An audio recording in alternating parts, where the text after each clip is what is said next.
제가 야간 콜센터에서 일하기 시작한 것은 30을 넘긴 나이에 빚을 갚기 위해 선택한 마지막 수단이었습니다. 낮에는 다른 일을 찾을 수 없었고 다른 사람들과 부딪히지 않아도 되는 일이라는 점에서 야간 상담 업무는 오히려 편하다고 느껴졌습니다. 문제는 근무지가 오래된 빌딩 12층이라는 것뿐이었습니다. 엘리베이터는 자주 멈췄고 복도 조명은 늘 희미했습니다. 그럼에도 콜센터 안은 늘 밝고 따뜻했습니다. 수십 대의 모니터가 켜져 있었고 기계음과 키보드 소리가 가득했습니다.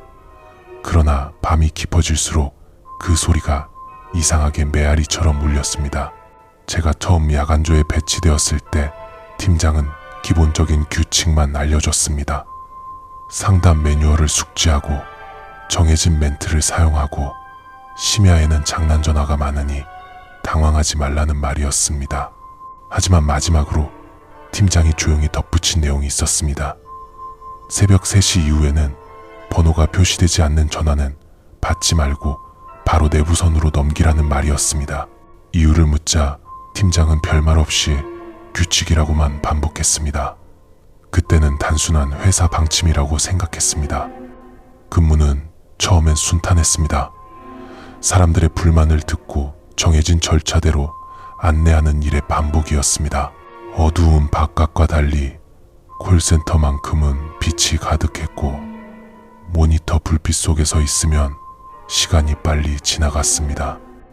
하지만 며칠 지나지 않아 새벽 시간대가 되면 공기가 이상하게 달라지는 것을 느끼기 시작했습니다. 다른 상담원들도 조용해지고 주변 소음이 갑자기 낮아지는 느낌이 들었습니다. 밤이 깊어질수록 센터 전체가 빌딩 어딘가에 잠식되는 것처럼 조용해졌습니다. 그때쯤이면 항상 상담 전화가 갑자기 줄어들고 단말기에서 노이즈 같은 미세한 잡음이 들렸습니다. 처음에는 회선 문제라고 생각했지만 그 잡음은 다른 동료의 단말기에서도 동시에 들렸습니다. 처음 낯선 전화를 받은 것은 입사 후 일주일쯤 지난 날이었습니다. 새벽 2시 40분쯤 화면에 번호가 뜨지 않은 콜이 들어왔습니다. 화면에는 미발신이라는 문자만 떠 있었습니다. 순간 팀장이 했던 말이 떠올랐지만 그날은 담당자가 자리에 없었고 저는 잠시 망설이다가 전화를 받았습니다.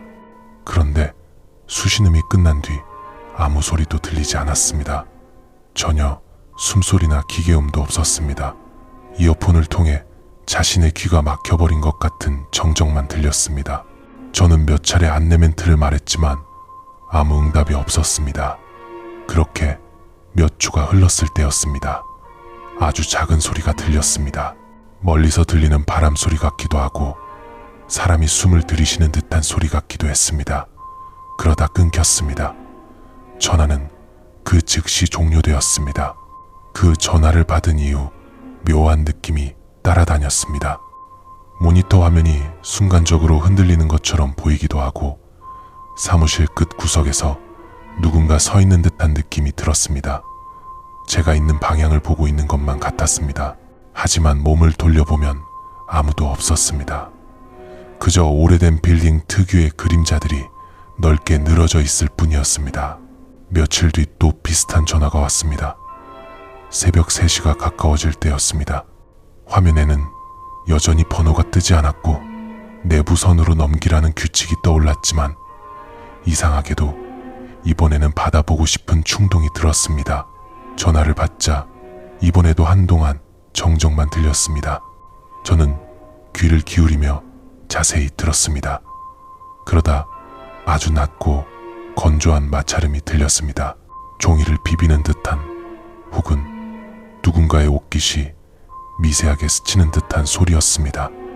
저는 혹시 장난 전화인가 싶어서 안내 멘트를 계속 말했습니다.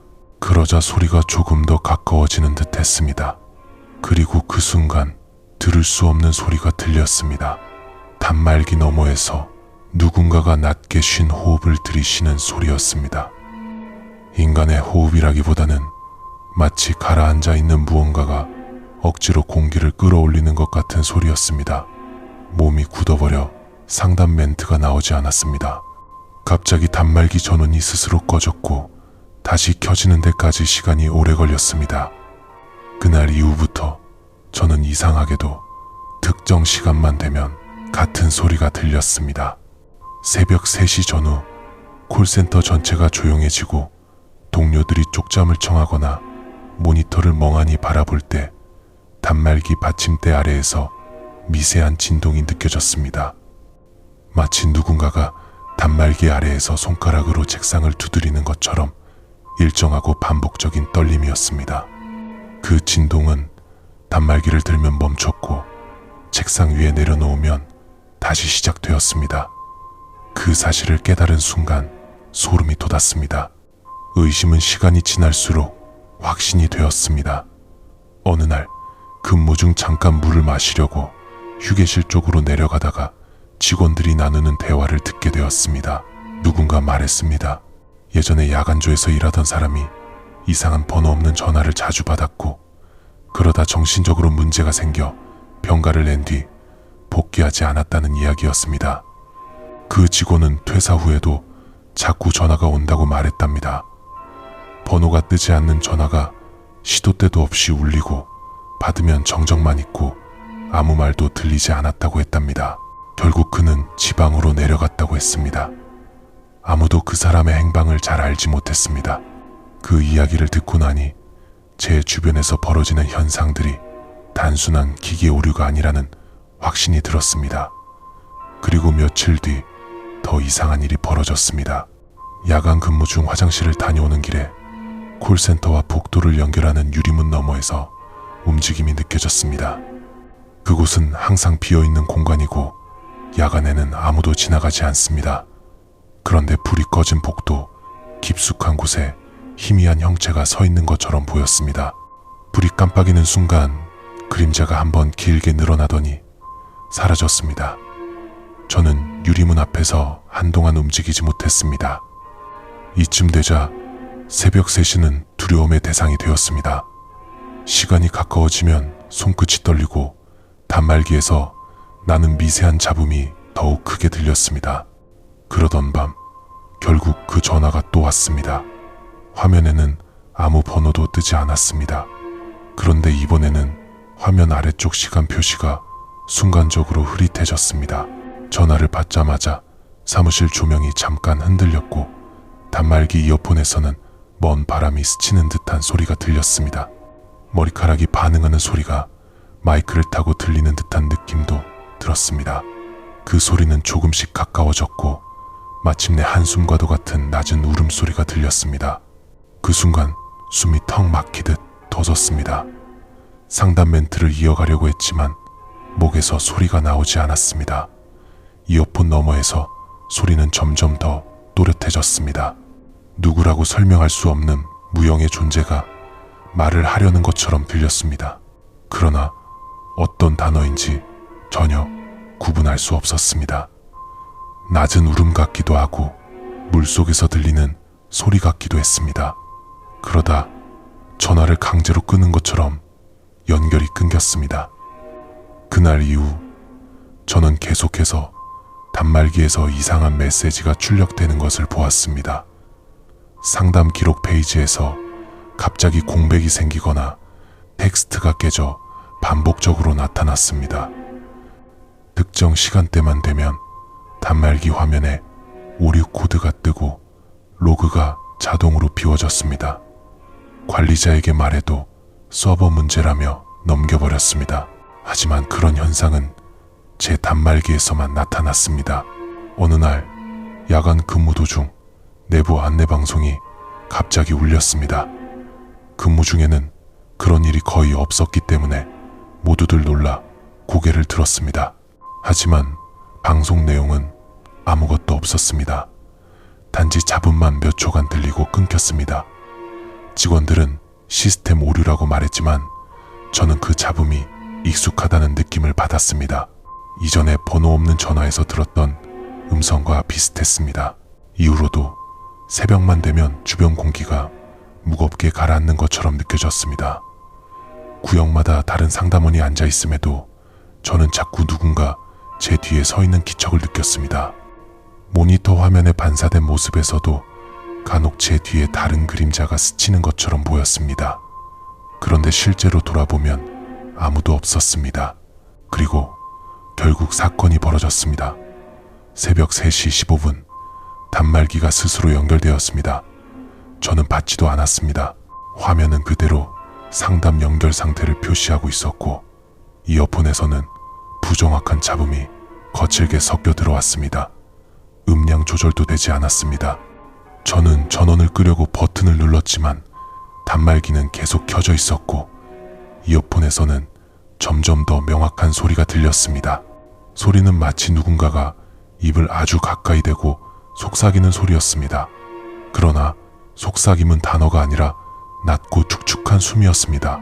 이어폰 너머에서 들려오는 소리는 인간의 것이라고 하기에는 너무 느리고 무겁게 끌리는 느낌이었습니다. 시간이 지나면서 그 숨소리 사이사이에 금속 긁히는 소리가 섞였습니다. 마치 누군가가 단말기 안쪽에서 표면을 긁는 것처럼 무서움에 손이 떨리는 와중에도 저는 이어폰을 벗을 수가 없었습니다. 이어폰 코드를 당기면 당길수록 소리가 더 크게 울렸기 때문입니다. 마침내 단말기 화면이 완전히 하얗게 변하며 전원이 꺼졌습니다. 그 이후 실내등이 한순간 모두 꺼졌고 다시 켜지는 데까지 시간이 꽤 걸렸습니다. 다른 직원들도 놀라 모두 자리에서 일어나 주변을 확인했습니다. 그러나 저는 느꼈습니다. 그 순간 누군가가 제 바로 뒤에 있었다는 것을. 차갑고 일렁이는 기운이 등 뒤에서 천천히 사라지는 느낌이 확실하게 느껴졌습니다. 그 이후 저는 회사에 상담을 요청하고 싶었지만 이상하게도 입이 떨어지지 않았습니다. 그 존재가 제 말을 듣고 있는 것 같았기 때문입니다. 더는 이곳에서 일할 수 없다는 확신이 들었고 결국 퇴사를 결정했습니다. 마지막 근무날 팀장은 제게 조용히 말했습니다. 새벽 번호 없는 전화를 받지 말라는 규칙은 괜한 말이 아니었다고. 이전에도 파손된 단말기나 상담 기록 오류가 있던 근무자들이 모두 같은 경험을 했다고 했습니다. 그는 더 말하려다가 입을 다물었습니다. 그리고 조심하라는 말만 남겼습니다. 퇴사한 그날 밤 저는 집으로 돌아와 바로 잠들었습니다. 하지만 새벽 3시쯤 휴대폰 화면이 갑자기 켜졌습니다. 발신 번호가 없는 부재중 전화가 있었고 같은 시간대에 몇 초 간격으로 여러 번 울린 흔적이 있었습니다. 저는 휴대폰을 내려놓고 방 안을 둘러보았습니다. 방 안은 조용했고 창문은 닫혀 있었습니다. 그런데 어딘가에서 낮은 숨소리가 들리는 듯 했습니다. 기분 탓이라며 스스로를 안심시키려 했지만 소리는 점점 선명해졌습니다. 방 한 구석에서 그림자가 일렁이는 것 같았습니다. 저는 그 순간 깨달았습니다. 콜센터에서 걸려오던 번호 없는 전화는 단순한 장난이나 기계적 오류가 아니었다는 것을. 그 존재는 특정한 위치에만 머무는 것이 아니라 사람을 따라다닌다는 것을. 더 이상 전화를 받지 않아도 된다는 안도감은 오래가지 않았습니다. 전화는 이미 제 일상으로 스며들어 있었습니다. 단말기를 잡지 않아도 새벽만 되면 옅은 숨소리가 방 안에 가득했습니다. 지금도 새벽 3시가 되면 휴대폰 화면이 가끔 스스로 깜빡이며 켜졌다 꺼지곤 합니다. 발신 번호가 없는 알림이 로그에 찍힐 때도 있습니다. 그리고 방 안 공기가 갑자기 무겁고 차가워지면 저는 생각합니다. 콜센터에서 듣던 그 숨소리가 이제는 이 방 어딘가에서 진짜로 울리고 있는 것이 아닐까. 언젠가 다시 전화 연결음 없이 제 귀 바로 옆에서 들려올지도 모른다고. 잠들기 전마다 저는 그 시간이 오지 않기만을 바라고 있습니다. 하지만 이미 알고 있습니다. 그 존재는 내가 콜센터를 떠난 것이 아니라 단지 새로운 방식으로 나를 부르고 있다는 사실을.